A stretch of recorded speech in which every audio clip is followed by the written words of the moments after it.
প্রিয় শিক্ষার্থী, সবাইকে অভিনন্দন জানাচ্ছি। ভিডিও ক্লিপের এই পর্বে থাকছে শপথ গ্রহণ। কে কাকে শপথ পাঠ করান, এটি নিয়ে আমরা পরীক্ষায় গুলিয়ে ফেলি। আশা করি এই ভিডিওটি দেখার পর আর আপনার এই প্রশ্নের উত্তর এলোমেলো হওয়ার সুযোগ থাকবে না। আসুন আমরা শপথ গ্রহণ নিয়ে কথা বলি। বাংলাদেশ সংবিধানের ৩য় তফসিলে ৯টি পদে নির্বাচিত বা নিযুক্ত ব্যক্তির শপথ গ্রহণ বা ঘোষণাপত্রের উল্লেখ আছে, যথা রাষ্ট্রপতি, প্রধানমন্ত্রী, স্পিকার, ডেপুটি স্পিকার, সংসদ সদস্য, প্রধান বিচারপতি বা বিচারক, প্রধান নির্বাচন কমিশনার বা নির্বাচন কমিশনার, মহাহিসাব নিরীক্ষক ও নিয়ন্ত্রক এবং সরকারি কর্ম কমিশনের সদস্য। কে কাকে শপথ বাক্য পাঠ করান? আমরা এখানে রাষ্ট্রপতি কাদেরকে শপথ পড়ান, স্পিকার কাদেরকে শপথ পড়ান, প্রধান বিচারপতি কাদেরকে শপথ পড়ান, আমরা ৩টি ছকে ভাগ করেছি।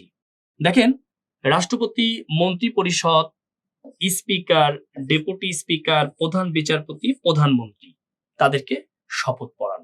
তাহলে অবশ্যই মনে রাখবেন, রাষ্ট্রপতি কাকে কাকে শপথ পড়ান। কি বলেছি? মন্ত্রী পরিষদ, স্পিকার, ডেপুটি স্পিকার, প্রধান বিচারপতি, প্রধানমন্ত্রী।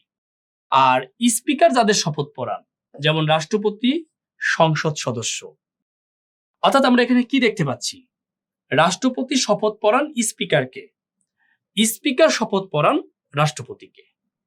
আর প্রধান বিচারপতি যাদেরকে শপথ পড়ান, প্রধান নির্বাচন কমিশনার, নির্বাচন কমিশনার, মহাহিসাব নিরীক্ষক ও নিয়ন্ত্রক, সরকারি কর্ম কমিশনের চেয়ারম্যান ও সদস্য, সুপ্রিম কোর্টের আপিল বিভাগ ও হাইকোর্ট বিভাগের বিচারপতি।